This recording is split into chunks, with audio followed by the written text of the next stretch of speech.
gobierno cubano, como sabe que a duras penas puede ofrecer lo imprescindible para que la gente pueda comprar y mantenerse vivo, ahora están planteando tirarle toda la carga prácticamente a los rusos. Y los rusos un poco se están dejando llevar, ¿no? Por el tema. Ujú. Vamos a ponerle un video, de hecho, para entrar en contexto, que no es Rusia, pero bueno, prácticamente es el tema chino, un poco para que ustedes vean cómo Cuba está sosteniéndose como un mendigo, ¿no? A base de donaciones, de donaciones de cuánto país quiere darle un poquito de algo, un poquito de aquello. Para ellos lo más importante es no pagar por nada, no comprar nada, y si se lo dan a crédito, por supuesto, estafar a la persona, Claro, estafar pagar a la con empresa o al país que les ofrezca algo. O pagar, ya sabemos, con los espías, con técnicas de inteligencia, espionaje, etcétera, etcétera. Vamos a ver esto para que ustedes vean la televisión nacional cubana, señores, con qué alegría dan ellos esta noticia, ¿no? De una donación que acaban de recibir de China. De Beijing en La Habana, excelentísimo señor Mahuey. No sé por qué lo escucho muy bajito. 1.584 toneladas de arroz ¿se llegaron escucha en bien? 6 contenedores como parte de un paquete de ayuda integral del gobierno chino en apoyo al pueblo de Cuba. Además de responder a las urgentes necesidades de la hermana Cuba, proporcionando activamente ayuda alimentaria. Ya una cosa, ¿cuánto fue? Espérate una cosa. Además de responder a las urgentes 1000 toneladas, necesidades de no la está mal. hermana Cuba, proporcionando activamente ayuda alimentaria. China colabora con la parte cubana para estudiar y explorar activamente soluciones a medio y largo plazo para lograr un desarrollo agrícola sostenible. China está dispuesta a compartir su experiencia y tecnología avanzada con la parte cubana, reforzar los intercambios técnicos y de personal. Todo eso bla, bla, bla. Lo que le interesa a los castristas y a nosotros es nada, que le regalaron un poquito de arroz y nada. Ellos lo muestran como decirle a la gente, tú, güey, ya llegó el arroz, tranquilo, que lo vamos a distribuir, ustedes lo van a poder comprar y no van a poder llorar por el arroz en los próximos días. O sea, aunque tengan que hacer dulce de arroz, sopa de arroz y cuanta cosa, pero eso es lo que hay. Ya eso es lo poco que tenemos y listo. Bueno, imagínense, Libe, que Cuba es uno de los pocos países que aprueba una cosa llamada Ley de Soberanía Alimentaria. Y no tienen soberanía alimentaria, son más dependientes que nunca. O sea, ellos dependen, por ejemplo, más de los Estados Unidos que durante la República, que los castristas se la pasan diciendo que era una neocolonia y todo esto. Y falso, o sea, ahora dependen de cuánto alimento, de cuánta cosa le manden de los Por Estados fuera. Unidos, China, Laos, cuánto país le mande algo. De hecho, hay una conversación ahí que tiene Canel hace algún tiempo con varios ministros y él como que se le va, como que es muy sincero y le dice, chicos, nosotros somos el único país que hemos aprobado una ley sobre el ganado vacuno y no tenemos ganado vacuno. Una ley En sobre... serio, hubo un destello Y de la sinceridad. agricultura, sí, y la agricultura es un desastre. O sea, como que tenemos un montón de leyes, pero no funciona. Un poco como que se le fue la mano ahí. En algún momento lo voy a buscar, pero eso fue famoso en este momento. Bueno, ¿qué sucede ahora, señores? Que ellos sí saben identificar las oportunidades de inmediato, Silibet. Y ellos saben que Rusia los necesita. ¿Por qué? Rusia está llevando a cabo una guerra de exterminio contra Ucrania, que cada día lo tienen más cuesta arriba, puesto que todas las potencias occidentales, por supuesto, se han aliado con Ucrania y le están facilitando todo tipo de armamento. Por lo tanto, Rusia, con un armamento obsoleto, oxidado, tanques incluso de la Segunda Guerra Mundial y todo esto, los primeros meses los tuvo fatal y finalmente está recibiendo ayuda. Pero imagínate tú, ayuda de Irán, de Corea del Norte, un poquito de China, etcétera, etcétera, pero no es suficiente con todo lo que tienen que enfrentarse. Entonces, ¿qué pasa? Que Rusia está barajeando la carta de transmitirle el mensaje a Estados Unidos y decirle, ¿sabes qué? Yo tengo ahora mismo una flota que de hecho llega a Cuba, son varios barcos, varias fragatas, incluyendo submarinos atómicos y todo esto, que van a hacer ejercicios militares en Cuba Pero si le ve lo que se persigue, porque ahora que están llegando a Cuba ya se anunció, pero espérate, cuando lleguemos vamos a hacer los ejercicios militares en Cuba y después vamos a hacerlo en Venezuela. ¿A qué te suena esto? A mí me suena a que los rusos van a ver a sus aliados y a decirle, oye, estamos aquí, tranquilo Maduro, no te preocupes con las elecciones, nos vamos a quedar dando vueltas y de paso vamos a mandarle mensajes, lo mismo a los Estados Unidos que a la población interna. O sea, si tratan de rebelarse o algo por el estilo, no solo tienen que enfrentarse a ti, sino también a nosotros. De hecho, aquí me dice Jan Hadir, de hecho ya llegó la primera fragata. Ok, ¿ves? A Cuba, ¿no? Era Sí. entre hoy y mañana. Sí, a Cuba. Primero están planteando unos ejercicios militares, imagínate, entre Cuba y Rusia, pero dice que no son tantos ejercicios militares como una visita cultural y bla, bla, bla, bla, bla, bla. Pero un viaje tan largo, pues que... Además, hoy lo que yo hablaba con Darwin por la mañana, mira, imagínate Rusia que está metido en una guerra. El objetivo principal que tiene Rusia en estos momentos es preservar Crimea, que tiene uno de los puertos más importantes de toda Europa. Pero principalmente, ¿qué tiene el puerto de Crimea? Que es súper importante, si le ve, que es el único puerto que no se congela en todo el año. Por lo tanto, está operativo el resto del año. Los demás puertos en Rusia, cuando viene el invierno, se jodieron. Hay que entrar con un rompehielo para allá. Claro. Entonces, por eso es que ellos, desde el 14, los rusos hicieron una ofensiva con el beneplácito de Obama, o por lo menos sin ninguna objeción por parte de este, tomaron Crimea, le arrancaron todo ese pedazo que le pertenece a Ucrania, se quedaron con él, y Obama hizo algunas manifestaciones, le pusieron su paz, pero no pasó más nada. Y ahora que va a sacar Ucrania, que ha retomado gran parte de su territorio, dice, pues voy a retomar también Crimea, que es mi territorio. Y los rusos, por supuesto que lo están protegiendo, no quieren perder a Crimea, que es la joya de la corona. Bueno, ¿en qué cabeza cabe que si tú estás en una guerra para controlar un puerto, tú te lleves 5 o 6 fragatas, 2 o 3 submarinos y aviones, si tú estás metido en medio de una guerra? ¿Me entiendes? Ahí tú vas a necesitar hasta el último bote salvavidas. Cualquier cosa lo vas a necesitar. Pero ¿qué pasa? Que el compromiso con esos aliados no es solo que sea tan fuerte, sino que Rusia tiene que estar presente ahí y mandarle el mensaje a Estados Unidos y decir, mira, yo estoy a 90 millas aquí, tengo un portaaviones gigantesco. Yo no necesito andar con portaaviones como tú, que tienes 10, 15 o 25. A mí no me interesa. Yo tengo un portaaviones natural que se llama Cuba y donde quiera, donde me dé la gana, puedo poner una base militar. Y si es la zona continental, también te la puedo dominar. Tengo Venezuela y Nicaragua, o sea, tengo Centroamérica y Sudamérica. ¿Qué más tú quieres? Sí, es bastante estratégico lo que están haciendo realmente. Da miedo. Por supuesto, ellos no, ya te digo, no pondrían en peligro, créeme, en una guerra, varios barcos por gusto. Ellos están haciendo una jugada maestra, por supuesto, peligrosa. Un jaque. Exacto, pero dicen, tenemos que estar presentes aquí porque nosotros no podemos permitir que Maduro pierda. ¿Qué van a hacer esta gente? ¿Se van a ir para su casa? Todos sabemos que no es así. De hecho, ya sabemos que cuando la última crisis, la de Guaidó, el puente, toda esta historia, Maduro estuvo a punto de irse y prácticamente Putin fue el que lo detuvo a última hora. Y Rusia le garantizó desde los mercenarios de Wagner un escudo antimisiles y todo este tipo de cosas se lo instalaron en cuestión de pocos días. Oye, Hadir, pero también hay un tema, ¿te acuerdas con el tema que comenzó a tener Maduro con el conflicto con la frontera y la guerra que iba a tener con Guyana y todo este cuento? Sí, el bueno, Esequibo. Eso, el Esequibo, y eso quedó ahí. Ya luego todo ese por ahora quedó ahí, o sea, pero venía con un auge y se decía que él quería armar, digamos, una especie de guerra como para frenar las elecciones, que posiblemente podía ser una alternativa para, viendo pues el tema de que logramos como oposición colocar al mundo en la tarjeta de votación y todo lo demás, y ya luego no se habló más. Pues hay un conflicto de intereses, no sé cómo lo veas tú, pero fíjate que en el Esequibo, en Guyana, encontraron, y ahí está metido Estados Unidos, tiene China también su parte y tiene Rusia.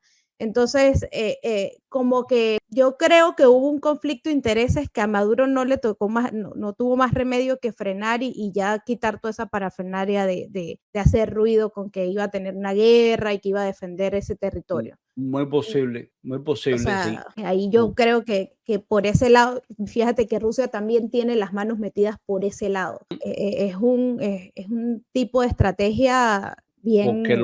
lo menos que necesitan esta gente que tienen prospección ahí, allá, los rusos, los chinos y los americanos, es de repente que se les arme una guerra civil ahí o una guerra como tal y que empiecen a explotar los pozos petroleros. Esto es lo otro. Claro. Pero fíjate, Silibet, si el petróleo importa, es estratégico y cuando toca a la gran economía y a los grandes intereses, los intereses políticos pasan a un lado. Que mira, durante la guerra en Angola, que fue desde los años 70 y gran parte de los 80, bueno, en esa guerra por más de 300.000 cubanos, que fueron prácticamente como carne de cañón. O sea, Rusia proveía los equipos, los asesores militares y Cuba los soldados, más algunos soldados, por supuesto, de las fuerzas del gobierno, ¿no? Que se llamaba el Movimiento para la Liberación de Angola, la FAPLA. O sea que todo es, disculpa que te ataje, pero Ajá. todo esto que me estás contando es historia.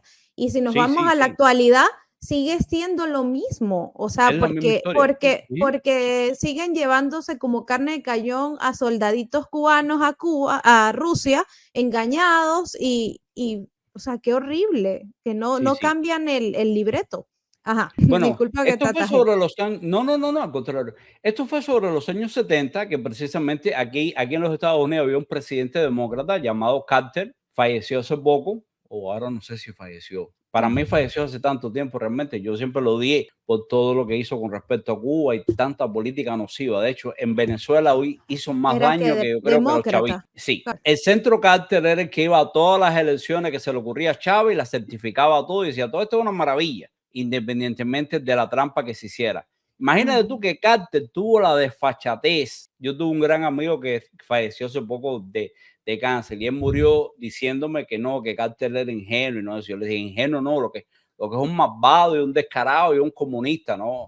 Pero bueno, eso es otro tema. Imagínate que Carter tuvo la osadía cuando Estados Unidos comenzó a acusar a Cuba de que podía estar elaborando armas sucias, tú sabes, armamentos bacteriológicos, armas químicas y todo esto, porque es que Cuba tiene una cosa rara para estar en el Caribe, para ser un país del tercer mundo, y es que Cuba tiene un sistema llamado polo científico, tiene unos centros de investigaciones que en algún momento fueron prácticamente del primer mundo. Por ejemplo, tiene un centro que se llama el Centro de Ingeniería Genética y Biotecnología, que son unos edificios enormes, llenos de científicos bien calificados, muchos de ellos graduados en la antigua Rusia y que trabajaban con todo tipo de virus, bacterias, enfermedades y eso.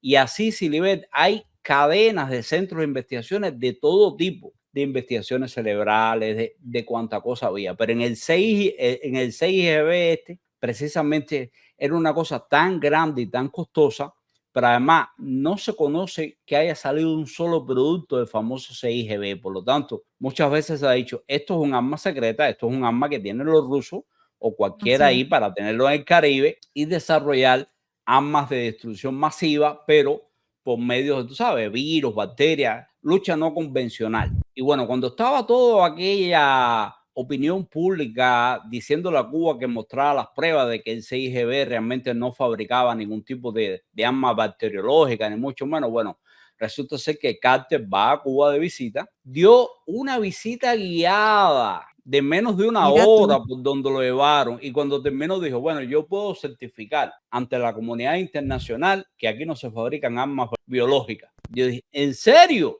¿Pero qué tipo más descarado? Dios mío. Pero eso es una de las anécdotas de Carter. Lo otro es que mientras Carter en los años 70, casi en los años 80, estaba negociando con el gobierno cubano para abrir, él fue el precursor de la embajada americana en Cuba, que no la había ni nada, y abrieron lo que se llamaba un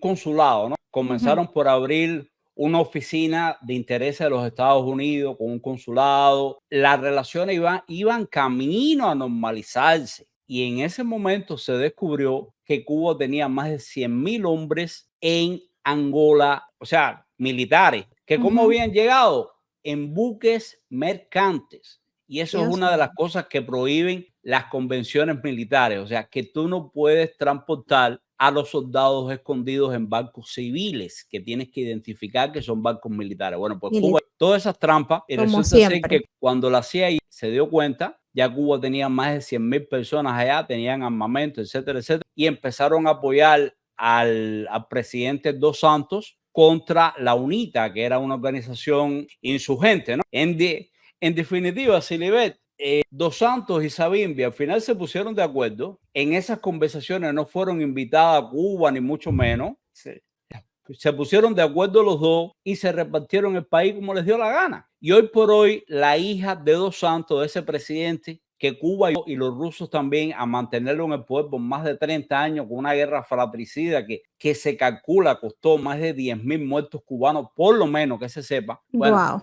¿qué salió de ahí? Nada, la hija de Dos Santos es la mujer más rica de toda África. Ese es uno de los tantos resultados. Bueno, pues un poco... Adir, pero te dejo ahí que al principio tenías la duda de si Jimmy Carter estaba vivo o no. Está vivo, tiene 99 años, es el presidente el expresidente más longevo, imagínate tú. La esposa murió en noviembre del año pasado con 77 años, te podrás imaginar. Sí, no, por eso fue la confusión. Hay la maldad cada rato prevalece, ya te digo. Bueno, pues yo te confieso que no me entristeceré mucho cuando el hombre fallezca, ni estaré triste, ni mucho más. Bueno, hizo mucha política, según la historia que estás contando, pues no es nada alentadora, ¿no? No hizo muchas cosas que ayudaran realmente a la democracia. De hecho, por ejemplo, imagínate que con Carter en los Estados Unidos tuvimos los precios más caros del combustible en toda la historia. Había que hacer filas, si le ve, como esto que tú ves en Cuba y en Venezuela, que la gente tenía que levantarse a las 4 o 5 de la mañana para hacer filas en la gasolinera. No puedo creer eso. Y te pudieran, porque estaba limitado la gasolina, eran 2 galones, algo así por auto, para permitirle ir a trabajar. Y todos los días la gente tenía que hacer fila. ¿Por qué? Porque los iraníes cerraron el estrecho de Hormuz, hicieron lo que le da la gana. Es más, desastre. Imagínate que secuestraron a todos los funcionarios de la embajada americana y tenían la embajada americana de rehén completa, todo el mundo. Y así estuvieron un montón de meses. ¿Y qué pasó? Amigo, esos 2 galones no es nada. Aquí las distancias son tan largas, ¿no? Bueno, pues imagínate que simplemente Carter se presentó a reelección y se enfrentó nada más y nada menos que a Ronald Reagan. O sea, Carter era el incumbente y Ronald Reagan, el partido republicano, era el retador. Y entre las cosas que prometió Ronald Reagan era, yo les puedo asegurar a ustedes que en el momento en que yo tome posesión de la oficina oval, se acabó la crisis de los rehenes. Porque si Irán no suelta a los diplomáticos americanos, vamos a ir directamente para allá y vamos a acabar con ese país completo. Bueno, pierde Carter, gana Reagan, le pone la banda presidencial a Reagan y en ese momento sale por todas las cadenas nacionales que Irán había liberado a todos los rehenes americanos. Ah, ¿viste? Y Reagan era republicano. Sí, claro. Claro. Se dispararon un tiro, pero yo sabía que iba en serio, tú sabes. Iban en serio, igual, claro. Basta con que Trump diga, vamos a hacer tal cosa para que aguanta, que este tipo está loco y no se sabe lo que pueda pasar. De hecho, a mismo Putin le preguntan, ¿quién tú prefieres lidiar? ¿Con Biden o con Trump? Y Putin, tú sabes que él es muy cínico. Sí. Y Putin dice, yo prefiero lidiar con Biden. Le dicen, bueno, ¿por qué? Le dice, porque Biden es un tipo predecible, político de toda la vida, va a tomar un montón de consejos y al final no va a pasar nada. Ahora Trump es totalmente impredecible, yo no sé lo que puedo hacer. Bueno, de hecho, las relaciones cuando Trump fue presidente estuvieron calmadas con Rusia. Sí, de hecho fueron, bueno, ahí hay uno de los temas que siempre me ha disgustado con Trump, ¿no? Y es la admiración que siente Trump hacia estos hombres fuertes. O sea, Trump declara que él prácticamente, bueno, él hace un juramento parecido al de Reagan. Él dice que llegando él a la Casa Blanca, la guerra con Ucrania se acaba, porque Putin lo admira tanto a él que no se va a meter más con Ucrania. Y te digo, cualquier cosa puede pasar. No Pero lo esta sabemos. gente se admiran mutuamente, son amigos, Trump ha estado en Rusia, etcétera, etcétera. De hecho, Trump ha sido el único presidente americano en ir a darle la mano al déspota de Corea del Norte. No sé si tú te acuerdas de eso. Sí, ¿Y cómo sí. sucedió eso? Bueno, que el coreano un día empezó a amenazar y le dijo, oye, recuerden que yo tengo un botón que lo aprieto y es un botón nuclear. Y Trump salió por ahí y le dijo, oye, recuerden que yo tengo un botón más grande todavía. Y aquello que parecía una guapería de barrio, llevó al chinito aquel, al coreano, a decirle, espérate.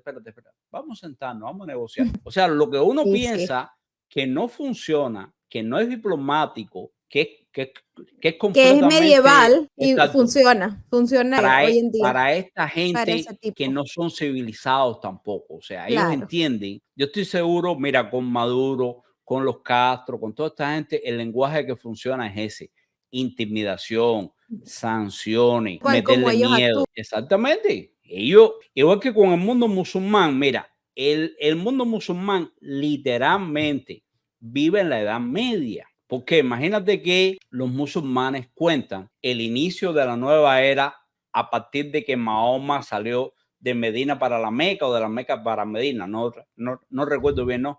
Y eso fue en el año 606. ¿Qué pasa? El año 606 es el año 1 después de nuestra era para nosotros. Por lo tanto, imagínate que ellos tienen 600 años de atraso. Por lo tanto, en el calendario de ellos, nosotros vamos por el 2000 y pico, ellos van por el 1400 y pico y se comportan como tal. Claro. Lo hacen literalmente así.